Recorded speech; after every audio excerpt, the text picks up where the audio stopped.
UKLO 1 year masters. No IELTS required up to 5 years visa. High visa success rate. నమస్తే.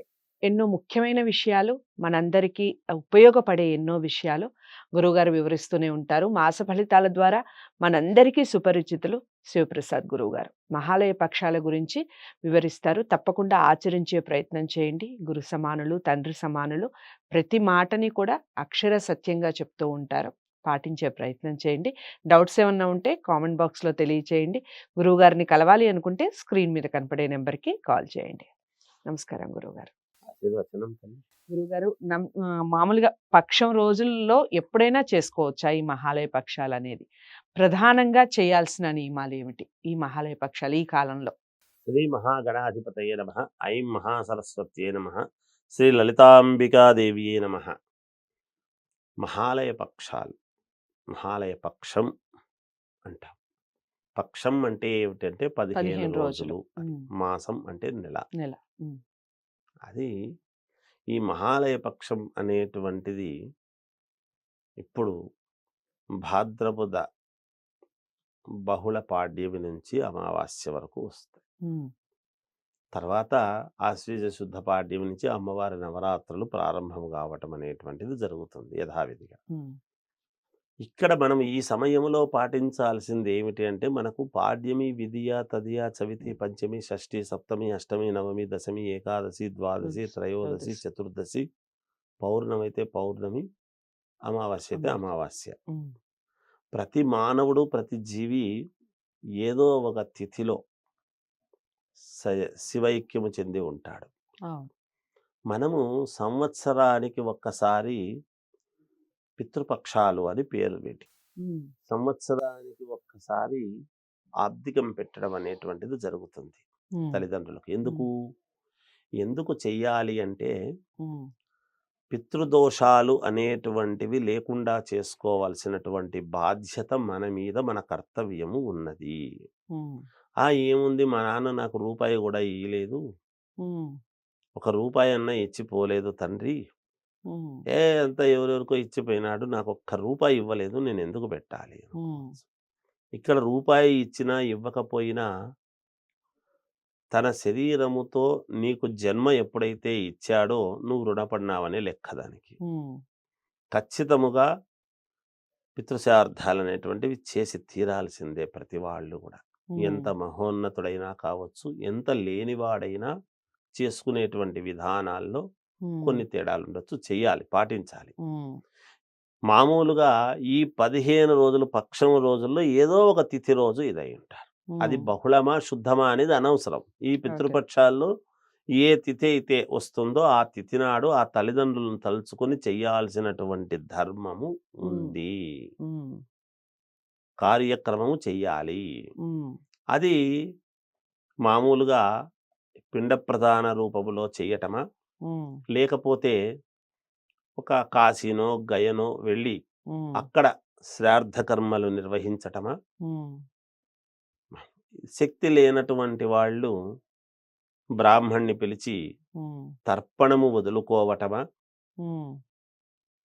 కొంతమంది వయస్సు చాలా పెద్దవాళ్ళై చేయలేక అలా మంచములో ఉండి చేయలేకపోతున్నామే అని బాధపడేటువంటి వాళ్ళు కూడా నాకు ఫోన్లు చేసి అడిగినట్టున్నారు గత సంవత్సరం. అయ్యా, బ్రాహ్మణ్ణి పిలిపించండి, అలా మీ చెయ్యి తాకి ఆయన అంతా కూడా నిర్వహించేసి మీకు ఇది చేస్తాడు సంకల్పము చెప్పి, ఆ ఇవ్వాల్సినటువంటివి ఏవో ఆయనకు కాస్త సంబారాలు ఇస్తే భోజనానికి దానికి తీసుకువెళ్తాడు, మీ శక్తి కొద్దీ. ఏదో ఉప్పు, పప్పు, చింతపండు అన్నీ ఇవ్వాలి, ఒక షాప్ అంతా కోనివ్వాలి అని, లేకుంటే లారీ మూటలు బియ్యం ఇవ్వాలని ఎక్కడా లేదు. మీరు 1/2 కిలో బియ్యం ఇవ్వచ్చు, అరకిలో బియ్యం ఇవ్వచ్చు, మీ శక్తి అనుసారం. మీ శక్తి, నన్ను తప్పు లేదు. ఏది ఇవ్వలేదు, ఒక 116 రూపాయల తాంబూలం పెట్టి, అయ్యా ఇదే అనుకోండి, ఏమనుకోవద్దు అనేది ఒక 10 రూపాయలు ఇవ్వటం. అలా ఏదో ఇచ్చి నేను ఇది చేయగలిగినాను నా తండ్రిని అనుకోవడము కూడా చేసినట్టే.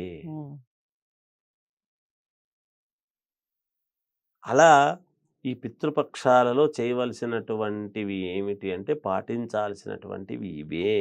ఉమ్, ఇవి పాటించాలి. ఉమ్, ఈ పితృపక్షం అని వచ్చేటువంటిది ఒకవేళ సంవత్సరంలో మనం ఏదో ఏదో అడ్డం వచ్చి చేయలేకపోయినా, చేయలేకపోతే అనివార్య కారణాల చేత ఆరోగ్యం బాగలేక చేయలేకపోయినా, ఎప్పుడు బుద్ధి పుడితే అప్పుడు చేస్తానంటే చెల్లదు.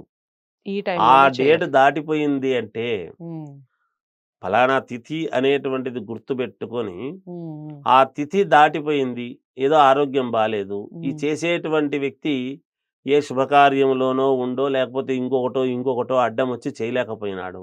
ఉమ్, చేయలేకపోతే నేను మళ్ళీ ఎల్లుండో చేస్తానంటే కుదరదు. ఓకే. అలా చేస్తే చెల్లదు. ఉమ్, ఉమ్, అందుకనే ఇటువంటి సమయములో చేసేదానికి అవకాశము.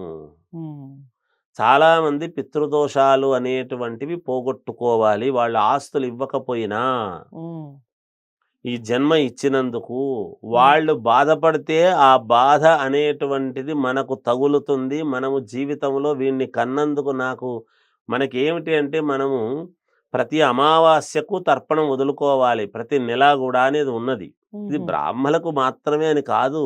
అందరికి అందరికీ ఉన్నది. వర్తిస్తుంది. మానవ జాతికి అందరికీ ఉన్నది. ఉమ్, ఇలా అర్ఘ్యం వదులుతారు. అందుకే పూర్వం అందరూ గూడా చెరువుల్లోనూ, నదుల్లోనూ స్నానాలు చేసి ఇలా అర్ఘ్యం వదిలేటువంటిది ఎందుకు అంటే, వాళ్ళ పితృదేవతలను అనుకుని అలా వదిలిపెడుతున్నారు అంటే, ఆ ఉమ్, నీళ్లు 24 సార్లు వాళ్ళకి 12 సార్లు వాళ్ళకి వెళతాయి. ఉమ్, ఆ నువ్వులు మనం వదిలేటువంటివి ఏమిటి అంటే, అమావాస్య నాడు వాళ్లకు మనము ఉమ్, టిఫిన్ పెట్టినట్టుగా, ఉమ్, వాళ్లకు సద్గతులు పొందేదానికి. ఉమ్, అంటే ఇన్ని నువ్వుల నీళ్లు నాకు వదిలినాడు రా, ఇన్ని వేల సంవత్సరాలు నా కొడుకు పిల్లలు సంతోషంగా సంతోషంగా. ఉండేట్టుగా చూడు అని వాళ్ళు ఉమ్, భగవంతుణ్ణి వేడుకుంటారు అక్కడి నుంచి. ఉమ్, మాకు సద్గతులు పొందినాయా లేదా అనేటువంటి దాన్ని. వాళ్ళు పైన ఎటూ కాకుండా పోతున్నారు అంటే మనమే కారణము. ఉమ్, మన మనం రోజు ఊరికనే మా నాన్న గొప్పవాడు, మా నాన్న గొప్పవాడు, మనం అట్లా స్మరిస్తే లాభం లేదు. తండ్రికి చెయ్యాల్సినటువంటి సద్గతులు. అందుకనే అపుత్రస్య గతిర్నాస్తి అన్నాడు. పుత్రుడు అనేటువంటి వాళ్ళు ఉంటే, అంటే అమ్మాయిలు మాత్రమే ఉండి కొడుకులు లేని వాళ్ళు నన్ను క్షమింతురుగాక. నేను తప్పుగా మాట్లాడడం లేదు. ఉమ్, ఉన్న శాస్త్రాన్ని చెబుతున్నాను. ఉమ్. మరి లేదు కదా గురువుగారు, మా పరిస్థితి అమ్మాయిలే ఏమిటి అంటే, అమ్మాయిలే ఉంటే. అమ్మాయిలే ఉంటే ఏమిటి అనేటువంటి భావన కలిగినప్పుడు, అందుకనే పూర్వము దత్తత స్వీకారం అనేటువంటి ఒక కార్యక్రమం మహాద్భుతమైండేది ఉండేది.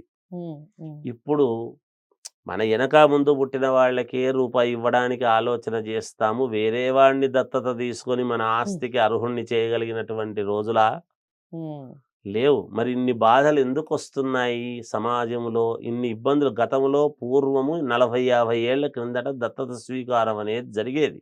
ఉమ్, ఖచ్చితంగా తీసుకునేవాళ్ళు. ఉమ్, ఆస్తికి వారసుల్ని చేసుకునేవాళ్ళు. ఎందుకు? వాళ్ళు సద్గతులు పొందటానికి. ఉమ్, ఖచ్చితంగా. కొన్ని మాట్లాడితే యథార్థాలు వివాదాలవుతాయి. ఉమ్, కావచ్చును గాక. యథార్థం యథార్థం. ఉమ్, దాన్ని మనం చేయగలిగిందేం లేదు. ఉమ్, కనుక ఈ పితృపక్షము అనేటువంటిది మహాలయ పక్షం అంటే పితృపక్షాలు. తల్లిదండ్రులకు మనము చేసుకోవాల్సినటివి. ఉమ్, ఒకవేళ తల్లి తరపు వాళ్ళైతే తల్లి, తల్లికి తల్లి, తల్లికి తల్లి, తల్లి, నాయనమ్మ వాళ్ళందరూ గూడా వస్తారు. ఓ పద్ధతి విధానం. తల్లి, నాయనమ్మ వాళ్ళకు పెద్దవాళ్ళు. అందరినీ అనుకొని అలా వదిలిపెట్టవచ్చును. ఓకే. వదిలిపెట్టేటువంటి కార్యక్రమము చేసుకోవాలి. అసలు మనం ఏ పూజ, ఏ వ్రతము ఈరోజు చేస్తే మనకు ధనం బాగొస్తుంది, ఈ కార్యక్రమాలు చేస్తే మనకు డబ్బొస్తుంది, ఇది చేసుకుంటే మనకి ఇల్లొస్తుందని ఎట్లయితే అనుకుంటామో, ఉమ్, అమావాస్య రోజు బ్రాహ్మలు మాత్రమే అని కాదమ్మా. ఉమ్, మిగతా వాళ్ళు గూడా ఇలా చేతిలో నీళ్లు వేసుకొని ఇలా వదిలిపెడుతూ వాళ్ళని అనుకుంటూ వదిలిపెట్టినారు అంటే పుణ్యము చనిపోయినటువంటి వాళ్లకు. ఉమ్, ఆ నీళ్ల కోసం దప్పిక. ఉమ్, మీరు ఆకలితో ఉండేటువంటి వాళ్లకు 1000 మందికి భోజనం పెట్టిన కద్దు ఒక మంచినీళ్లు దప్పికైనటువంటి వాడికి ఒక గ్లాసు నీళ్ళిస్తే అన్నాడు. ఉమ్, ఎన్ని గోవులను పూజించిన పుణ్యము ఒక గ్లాసు నీళ్ళిస్తే దప్పిక తీరిస్తే అన్నాడు. ఉమ్, అటువంటి దప్పిక మన పెద్దలకు మనం వదిలిపెట్టకపోతే ఉమ్, మనము పుట్టి లాభమేముంది? ఉమ్, అందువలన వచ్చినటువంటివే ఈ పితృపక్షాలు, మహాలయ పక్షాలు. దీన్ని అందరూ సద్వినియోగం చేసుకొని మీకు ధనమొస్తుంది, ఐశ్వర్యం వస్తుంది.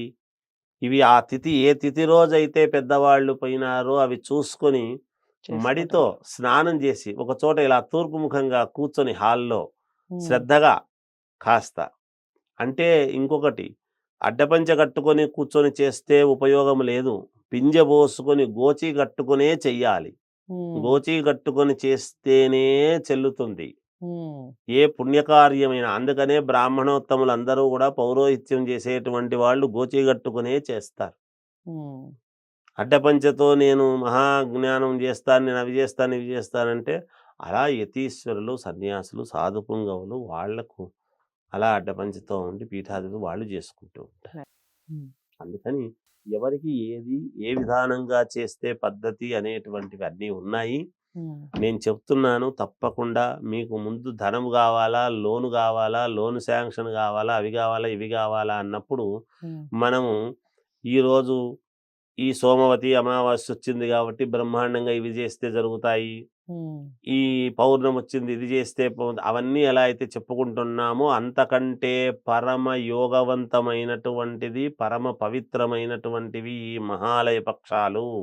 హ్మ్. ఈ మహాలయ పక్షమి రోజుల్లో మీ పెద్దలు ఎవరైతే ఇదైనారో, లేదు మా నాన్న జీవించి ఉన్నాడు గురువుగారు మేమేం చేయాలంటే తండ్రికి పాద నమస్కారం చేసుకోండి మహాలయ పక్షాలు. వాళ్ళ నాన్నను ఆయన అనుకుంటాడు కాబట్టి నేను సరిపోతుంది. కర్తనై నా తండ్రికి చేస్తున్నాను అంటే నాకు కొడుకుండాలి. ఉంటేనే చెల్లుతుంది. హ్మ్. నాకు కొడుకు లేకుండా నా తల్లికి నేను చేసినా చెల్లదు. హ్మ్. ఇది శాస్త్ర ప్రామాణికమమ్మా. ఓకే. చాలా అంటే చాలా చక్కటి వివరణ ఇచ్చారు మహాలయ పక్షాలకు సంబంధించి. తప్పకుండా ఆచరించే ప్రయత్నం చేయండి. మీరు గతంలో కూడా ఆచరిస్తూ ఉన్న గురువుగారు చెప్పినటువంటి మాటలు మీరు ఇంతకుముందు కూడా ఇవే మేము ఆచరిస్తూ ఉన్నాం అనేవాళ్ళు ఎవరైనా ఉన్నా కామెంట్ బాక్స్‌లో తెలియచేయండి. వీడియోని లైక్ చేసి షేర్ చేయండి. ఛానెల్‌ని సబ్స్క్రైబ్ చేసుకోండి. మరో మంచి అంశంతో మళ్ళీ కలుద్దాం. నమస్తే.